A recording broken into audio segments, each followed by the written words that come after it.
बिस्मिल्लाहिर्रहमानिर्रहीम। नाज़रीन, उम्मीद है आप सब खैरियत से होंगे और ये मेरा बहुत ही इंपॉर्टेंट वीलॉग है। जो लोग इस पूरी स्टोरी को फॉलो कर रहे हैं कि पीटीआई और हुकूमत के दरमियान मुज़ाकरात किस नैच पे पहुंचे हैं और अब अगला फेज़ क्या है, किसका पल्ला भारी है, ये आज के अहम तरीन वीलॉग में मैं आपके सामने रखूँगा। लेकिन उससे पहले मैं आपसे ये रिक्वेस्ट करूँगा कि हमारा ये जो प्लेटफॉर्म है इसकी सपोर्ट करें, हमारे चैनल को सब्सक्राइब करें और फेसबुक पे, ट्विटर पे हमें फॉलो करें। पीटीआई ने अपने जो मुतालबात हैं फाइनली वो एक रिटन आज हुकूमत के सामने रखे हैं, गुज़श्ता रोज़ रखे हैं जब आप ये वीडियो देख रहे होंगे। इससे में एक बड़ा इंटरेस्टिंग पहलू है। इंटरेस्टिंग पहलू ये है कि इमरान खान साहब जो एक बैकग्राउंड अगर हम देखें तो उन्होंने पहले कोशिश पूरी की कि वो रियासत को ब्लैकमेल करें, इल्ज़ाम तराशी की, धमकियाँ लगाई, लॉन्ग मार्च करने की कोशिश की, उसके बाद धरने देने की कोशिश की, इंतशार की कोशिश की। बट अल्टीमेटली आपने देखा कि स्लोली एंड ग्रेजुअली लेकिन उनकी पार्टी टूट गई, लोगों ने उनका साथ छोड़ दिया और अब उनकी पोजीशन ये है कि उनके अपने सूबे यानी खैबर पख्तूनख्वा जिसके ऊपर ये सारा खेल जिसके सूबे के बेस पे खेला जाने की कोशिश की गई, वहाँ के भी पश्तून जो गैरतमंद कबाइल हैं उन्होंने भी बेजारी का इजहार कर दिया। और बिलखुसूस अभी जब से ये बात सामने आ रही है कि केपी गवर्नमेंट किस तरह सूबे को कर्ज के बोझ तले डुबोती जा रही है, तब से वहाँ भी माइंडसेट में वाज़ेह तब्दीली नज़र आ रही है। तो अब उसके बाद फिर अब ये जो अलकादिर ट्रस्ट का केस है और बहुत सारी चीज़ें, तो इनसे अब इमरान खान साहब को बचने का रास्ता नज़र नहीं आ रहा। तो अब हुआ ये कि जो बानी पीटीआई से आखिरी जो मुलाकात उनकी पार्टी के लोगों की हुई, उसमें पीटीआई के एक अहम तरीन ज़िम्मेदार का ये दावा है कि बानी पीटीआई ने वहाँ ये बात की कि जो मेरी एक्सपेक्टेशन थी उससे बहुत आगे की जो उन्होंने कहा कि इस्टेब्लिशमेंट और हुकूमत की जो स्ट्रेटजी थी वो बहुत आगे की थी। और बानी पीटीआई ने ये तस्लीम किया कि जो मौजूदा जो इस वक्त सिपा सालार हैं जनरल आसिम मुनीर, उनकी क्रेडिबिलिटी की वजह से, उनकी काविशों की वजह से, उनकी पाकिस्तान के साथ लॉयल्टी की वजह से और उनकी टीम की लॉयल्टी की वजह से दुनिया पाकिस्तान को दोबारा से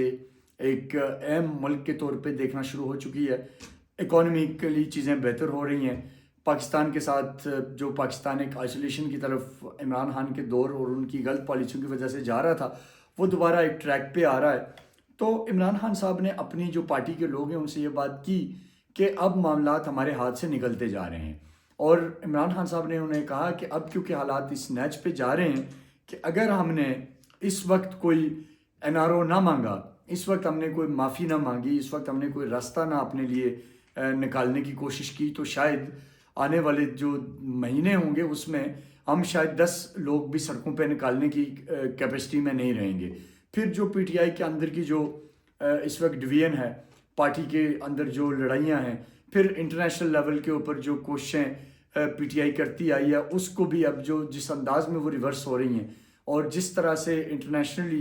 दुनिया ये समझ रही है कि पाकिस्तान एक ज़िम्मेदार रियासत और इसके साथ as a state to state आगे बढ़ने की कोशिश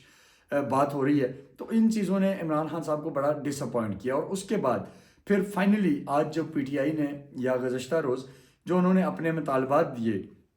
उसमें कई यूटर्न हमें नज़र आए, कई जगहों पे हमें वाज़े नज़र आया कि वो एनआरओ मांग रहे हैं, कई जगहों पे वो ऐसे बेतुके मुतालबे कर रहे हैं जिनकी कोई तुक नहीं बनती। लेकिन बहरहाल अब हम उनके मुतालबात पे आते हैं कि वो क्या मुतालबात हैं और किस तरह के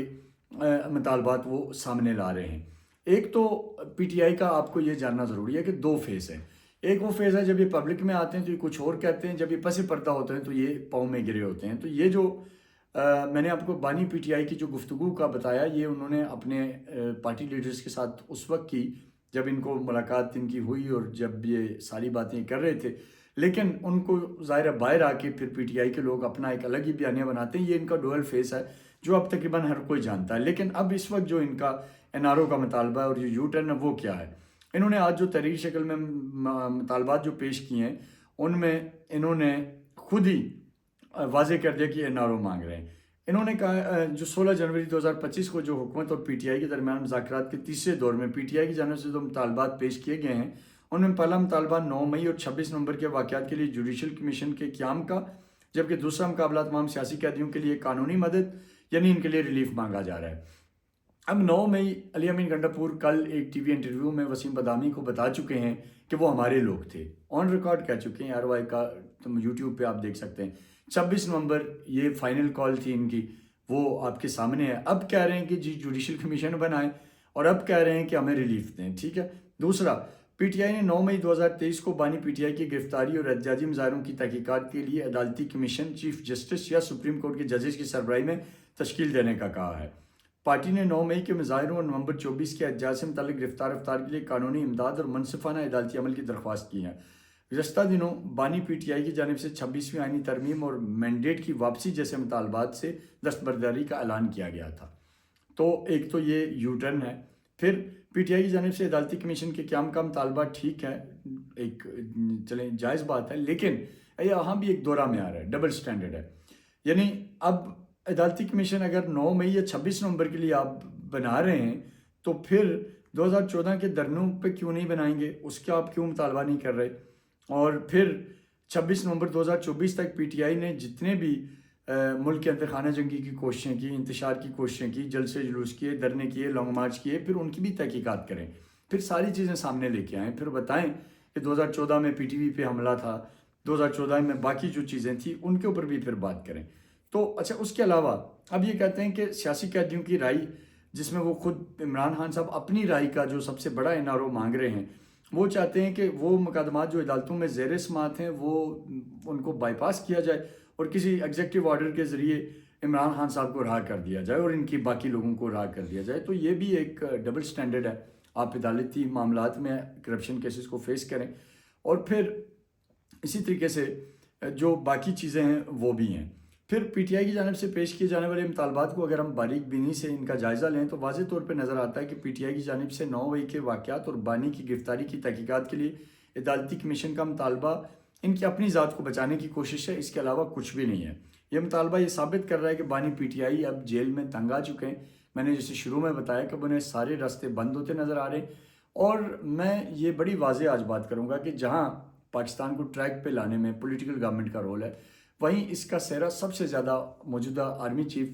جنرل عاصم منیر کو جاتا ہے, ان کی ٹیم کو جاتا ہے, جنہوں نے تمام تر ٹارگیٹڈ کرٹیسزم کے باوجود, تمام تر جھوٹے الزامات کے باوجود, تمام تر ایک بڑی جو گولڈ سمتھ کیمپین کے باوجود وہ ڈٹے رہے, اور انہوں نے آج حالات اس لیول پہ لائے ہیں کہ اب جو بانی پی ٹی آئی ہیں وہ منتے ترلوں پہ اتر آئے ہیں, اور اب وہ واپس چاہتے ہیں کہ کسی طرح وہ اپنی لگژری لائف کی طرف جائیں. پی ٹی آئی کی مذاکراتی کمیٹی کے ذریعے NRO جیسی جو رائے وہ طلب کر رہے ہیں, یہ اس بات کا ثبوت ہے کہ ان کا وہ جو ڈٹ کے کھڑا ہے کپتان اور جو ایک سو کال بیانیہ تھا, وہ صرف عوام کو گمراہ کرنے کے لیے تھا, وہ صرف نوجوانوں کی زندگیاں برباد کرنے کے لیے تھا, وہ صرف ملک میں خانہ جنگی اور انتشار کے لیے تھا. اب جب ان کے وہ بلیک میلنگ کے تمام راستے بند ہو گئے, جب جنرل عاصم منیر ان کے آگے بلیک میل نہیں ہوئے, جب گورنمنٹ بلیک میل نہیں ہوئی, جب ادارے بلیک میل نہیں ہوئے, تو اب یہ پیروں میں پڑ چکے ہیں اور اب یہ کہہ رہے ہیں کہ جی ہمیں معافی دیں. 24 نومبر کو انہوں نے فائنل کال کا ایک کارڈ کھیلا. ان کا یہ خیال تھا کہ شاید قوم نکلے گی, خون بہے گا, حالات آؤٹ آف کنٹرول ہو جائیں گے, لیکن وہ جب لوگوں نے انہیں ریجیکٹ کر دیا اور جب بڑی ایک گورنمنٹ کی سکسیسفل اسٹریٹجی کے نتیجے میں چیزیں ساری ڈیفیوز ہو گئی, تو اب یہ کہہ رہے ہیں کہ بھائی اب ہمیں کسی طرح NRO دیں, کسی طرح ہمیں باہر نکالیں. تو اب یہ سارے اگر ہم حالات دیکھیں تو پی ٹی آئی کے رہنماؤں نے بانی کو اس پورے سینیریو میں واضح پیغام دے دیا ہے کہ ریاست کسی کے سامنے اب جھکنے کو تیار نہیں ہے. اور میں ضرور کہوں گا کہ جناب عاصم منیر کی ٹیم نے جس طرح اس سارے سینیریو میں حالات کو فیس کیا, یہ ایک ایگزامپل ہے. میں اگلے دنوں میں اس کے اوپر خیر تفصیل سے بات کروں گا, لیکن اب جو پی ٹی آئی بانی پی ٹی آئی کو یہ بتا دیا گیا ہے ان کی پارٹی کی طرف سے, اور خود انہیں بھی انڈرسٹینڈنگ ہے کہ اب ان کی بلیک میلنگ کی جو پالیٹکس ہے وہ نہیں چلنے والی, تو اب یہ NRO مانگ رہے ہیں. اور اب بہرحال دیکھیں گے, یہ القادری ٹرسٹ کے فیصلے کے اوپر بھی بہت سی چیزیں ڈیپینڈ کرتی ہیں. تب تک کے لیے اپنا خیال رکھیں. آپ سے پھر اگلی ملاقات میں مزید اہم بات کے سامنے لے کے آؤں گا, لیکن ابھی جو اینڈ ہے وہ یہ ہے کہ بانی پی ٹی آئی سرنڈر کر چکے ہیں, ڈٹ کے کھڑا ہے کپتان سے, لیٹ گیا ہے کپتان تک کا جو سفر ہے وہ آج اختتام پذیر ہو رہا ہے. کل کے حالات کے مطابق بات کریں گے. اپنا بہت سارا خیال رکھیے گا. پاکستان زندہ باد.